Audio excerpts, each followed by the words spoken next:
You left your baby with us 10 years ago. The voicemail screamed through my phone speaker, making me nearly drop my morning coffee. Emily needs braces, private school tuition, and a whole new wardrobe. You owe us this after abandoning her. I sat at my kitchen counter, a bemused smile playing across my lips as I listened to the hysterical message from Vanessa, my ex-husband Marcus's new girlfriend. The accusations continued. Marcus told me everything about how you just left her on his doorstep and ran away. What kind of mother does that? You need to take responsibility. My name is Olivia Bennett. I'm 35 and have never given birth to a child in my life. I took another sip of my coffee, letting the familiar aroma ground me as I played the message again. Vanessa's voice dripped with righteous indignation, but all I felt was curiosity. What game were they playing? The timestamp showed the call came at 3 a.m., prime time for drunk dialing or desperate schemes. Given Marcus's history, I was betting on the latter. My phone buzzed again. A text this time. We know you're getting these messages. Emily needs $25,000 for her private school tuition by next week. It's time to step up and be a mother. I couldn't help but laugh. Marcus had always been manipulative, but this was a new low. During our 5-year marriage, I'd watched him try every trick in the book to extract money from people. Investment schemes, fake business ventures, emotional manipulation. But claiming I had an abandoned daughter, that was creative, even for him. The truth was simple. I left Marcus 8 years ago after discovering he drained our joint accounts to pay off gambling debts. The divorce was quick and clean, thanks to my ironclad prenup. He fought it, of course, trying to claim half of my successful interior design business. But the judge had seen right through him. Another message popped up, this time with a photo attached. A young girl, maybe 9 or 10, with blonde hair and blue eyes, stood smiling at the camera. She was pretty, but looked nothing like me. Your daughter misses you, the caption read. I saved the photo, adding it to my growing file of evidence. Something wasn't adding up. Marcus knew I couldn't have children. It was a medical fact we discussed during our marriage. I'd had a hysterectomy at 23 due to severe endometriosis. The surgery records were clear and irrefutable. My phone rang again. Marcus this time. I let it go to voicemail. Olivia, you can't ignore this forever. Emily's your responsibility too. We've protected your secret for 10 years, but if you don't help us now, everyone will know what kind of mother you really are. Protected my secret? I pulled out my laptop and opened a folder labeled Marcus, Evidence.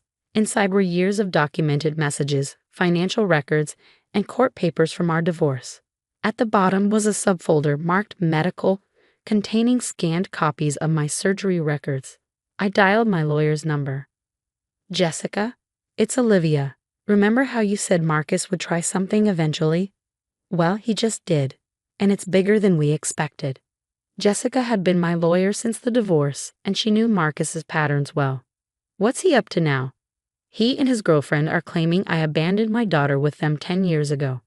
They want $25,000 for private school tuition. But you've never. Exactly. They're sending photos, making threats. Something's not right. Send me everything they've sent you. Don't respond yet. Let me do some digging first. After hanging up, I poured myself another coffee and walked to my home office. The wall of windows overlooked the city skyline, a view I'd earned through years of hard work building my design business. Marcus had always been jealous of my success, constantly trying to insert himself into my company's operations during our marriage. My computer pinged with an email notification. More photos from Vanessa, this time showing the girl, Emily, at various ages, school photos, birthday parties, holidays. They clearly put effort into this charade. But there was something familiar about Emily's face that I couldn't quite place. I started running the photos through a facial recognition program I'd installed after the divorce. Marcus's previous schemes had taught me to be prepared. As the program worked, I scrolled through local news archives from 10 years ago. If there really was an abandoned baby involved, it would have made the news. Nothing came up matching their story. The facial recognition program beeped. A match. My hands stilled on the keyboard as I stared at the results. The girl in the photos was indeed named Emily Carson. Her pictures appeared on a local dance studio's website from 2 years ago. Her parents were listed as Michael and Sandra Carson. I picked up my phone and called Jessica back. Found something interesting, I said when she answered. The girl in her photos? She's not their daughter either. They're using pictures of a local dance student. That's identity theft of a minor, Jessica replied, her voice sharp. Send me what you found. I'm calling in a favor with a detective I know. I forwarded everything, the photos, messages, and facial recognition results. As I did, another voicemail came in from Marcus. Last chance, Olivia. Either you help us with Emily's tuition, or we go public with how you abandoned your baby. Think about what that would do to your precious business reputation. I smiled, thinking about the birth certificate they claimed to have. Even if they'd forged one, it wouldn't match my medical records. Marcus had always underestimated me, assuming I either caved to his demands or react emotionally without thinking things through. But I learned from our marriage. Every decision I made now was calculated, every reaction measured. He thought he was pulling off an elaborate scam, but really he was walking right into a trap of his own making. My phone buzzed with a text from Jessica. Detective Morris wants to meet tomorrow morning. Bring everything you have. This is bigger than simple extortion. I started gathering the files, my mind racing. What were Marcus and Vanessa really up to? Why use photos of a real local girl instead of finding pictures online? And why now, after 8 years of silence? Something told me this went beyond their usual scams. They seemed desperate, almost frantic in their demands. The question was, what had pushed them to this point? I was about to find out. Detective Morris's office smelled of coffee and old files. He studied the evidence spread across his desk, his expression growing darker with each document. Your ex-husband and his girlfriend are using photos of Emily Carson, he said, tapping the dance studio printout. Her parents filed a report last week about suspicious people photographing their daughter outside her school. Now we know why. Jessica, my lawyer, leaned forward. This goes beyond harassment and extortion. They're stalking a minor. I felt a chill despite the warm office. Why her? Of all the children they could have chosen for this scam, why pick a local girl? Detective Morris pulled out another file. That's where this gets interesting. We ran background checks on both Marcus and Vanessa. It turns out Vanessa worked as an administrative assistant at Carson Dance Studio 3 years ago. She had access to all the student files, including photos. She stole them before leaving. I asked. More than that, Morris replied. She was fired for suspicious activity with tuition payments. Nothing was proven, but several parents reported missing funds. The studio eventually repaid everyone to avoid scandal. The pieces started falling into place. So they're using photos they already had access to. But why wait 3 years to try this scam? Jessica opened her laptop. I might have an answer for that. I did some digging into their current finances. Marcus took out several high-interest loans 6 months ago. They're due next week. How much? I asked, though I already knew the answer. $25,000. The exact amount they were demanding from me. Detective Morris nodded. They're desperate. But they made a crucial mistake using Emily's photos. Mr. and Mrs. Carson are pressing charges for harassment and unauthorized use of their daughter's image. We've been building a case. My phone buzzed. Another text from Vanessa. Emily's asking why her mom doesn't love her. How can you be so heartless? I showed it to Morris. They're getting more aggressive. Good, he said. Keep documenting everything. Don't block them. We need evidence of every contact. Jessica pulled out another document. I've drafted a cease and desist letter, but given their financial situation, I don't think it will stop them. No, I agreed. Marcus never backs down easily. When we were married, he'd always doubled down when cornered. He's probably already planning his next move. As if on cue, my phone lit up with a call from an unknown number. Morris nodded, signaling me to answer on speaker. Hello? Ms. Bennett? A woman's voice, unfamiliar. I'm a reporter with the Daily Tribune. We've received some interesting information about you abandoning your child 10 years ago. Would you care to comment? I met Morris's eyes as I replied carefully. I'm aware of these false allegations. I've never had children. My medical records prove this conclusively. Your ex-husband provided us with a birth certificate. A forgery, I interrupted. Detective Morris at the Central Precinct would be very interested in seeing that document. Shall I transfer you? Silence then. I'll need to verify some things first. After she hung up, Morris was already dialing. I'm calling the fraud unit. Forging birth certificates takes this to a federal level. I sat back, feeling strangely calm. They're getting sloppy. Marcus usually plans his schemes better than this. Desperation makes people careless, Jessica observed. Those loans coming due must have them panicked. Morris finished his call and turned to me. We need to move quickly. Now that they're trying to involve the media, things could escalate. Are you willing to wear a wire? If we can get them to admit to the fraud in person. I thought about Marcus, about all his schemes and manipulations over the years. Yes, it's time to end this. We spent the next hour planning the operation. I would contact them, agree to meet about Emily, and wear a concealed recording device. The police would be nearby, ready to move in once they had a confession. As we finished, Morris's phone rang. His expression turned grave as he listened. That was the fraud unit, he said after hanging up. They found something. Your ex-husband and his girlfriend didn't just forge one birth certificate. They've created several, all for different children. This might be part of a larger scam. Multiple children? Jessica asked, shocked. All targeting wealthy divorced women, Morris confirmed. You're not the first, Ms. Bennett, just the first to fight back with evidence. I thought about the other victims, women who might have paid out of fear or guilt. How many? They've identified 3 cases so far. 2 women paid over $30,000 each to keep the story quiet. I felt anger rising, not for myself, but for those other women.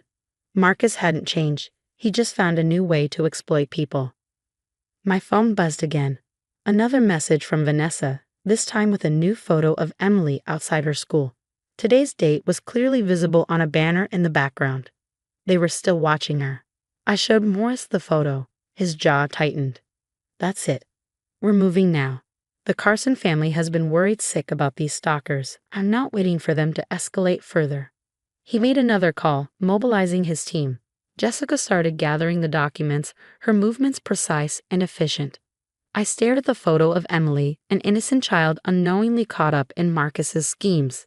This wasn't just about money anymore. They crossed a line, endangering a child for their greed.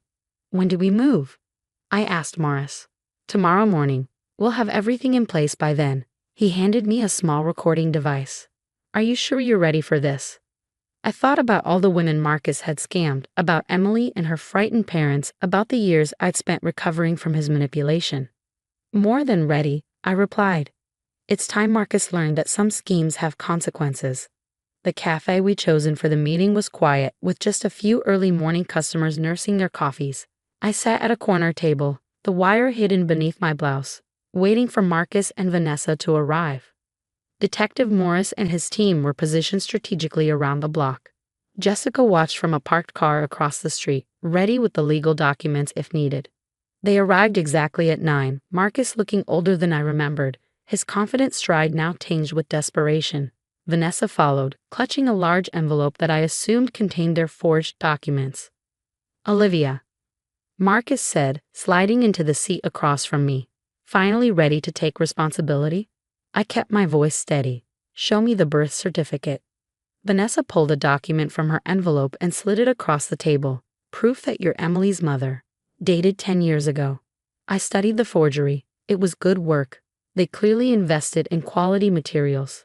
But the hospital listed didn't match my medical records, and the doctor's signature was too perfect, too crisp for a decade-old document. Interesting, I said. Did you use the same quality paper for Sarah Mitchell's daughter, or Jennifer Cooper's son? Their faces went pale. Marcus recovered first, his voice dropping to a whisper. I don't know what you're talking about. No? The women you scammed before me, the ones who paid to keep things quiet. Vanessa gripped Marcus's arm. We should go. The dance studio must have had lots of photos to choose from. I continued, watching them squirm. All those children's files you had access to before they fired you for stealing tuition money. Shut up, Marcus hissed. You don't know anything. I pulled out my phone, showing them the latest photo they'd sent of Emily. The Carsons filed a police report about stalkers photographing their daughter. Want to explain that? Vanessa stood abruptly, but Marcus pulled her back down. Wait, he said, his tone changing. Look, we can work something out. You always were the smart one, Olivia. There's money to be made here. Are you actually trying to recruit me into your scam? He leaned forward, eyes glinting. Think about it. We have the system perfected. The documents, the emotional manipulation, the press threats. We just need someone with better business sense to help manage it. Someone like the woman whose accounts you drained during our marriage. That was different. I was young, stupid.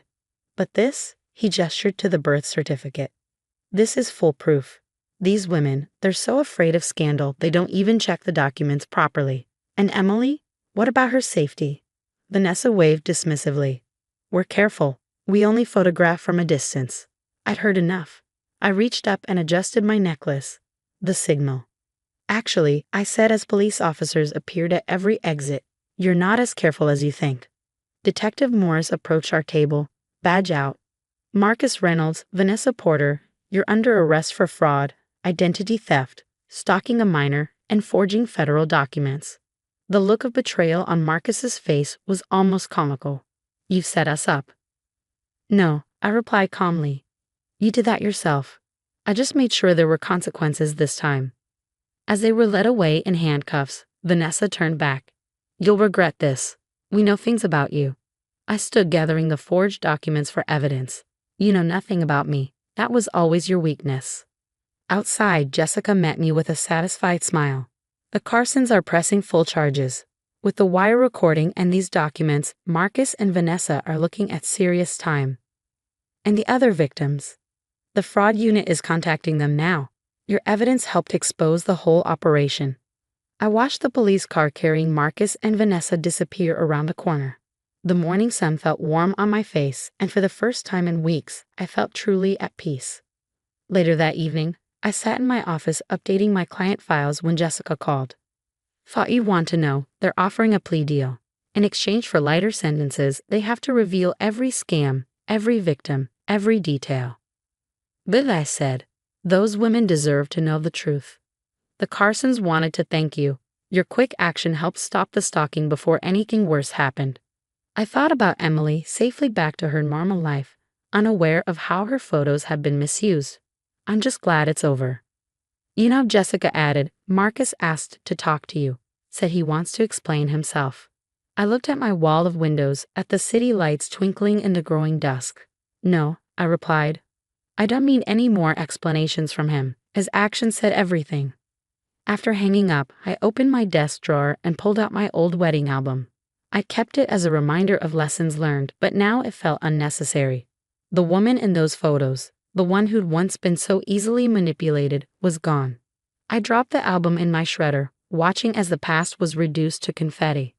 Outside, the city hummed with life, and my future stretched ahead, clear and unencumbered. Sometimes the best revenge isn't confrontation or anger. Sometimes it's simply standing firm in your truth and letting justice take its course. Marcus had tried to trap me with lies about a child that never existed. Instead, he'd only proved that I was no longer the woman he could manipulate. That woman was gone, replaced by someone stronger, wiser, and finally, completely free.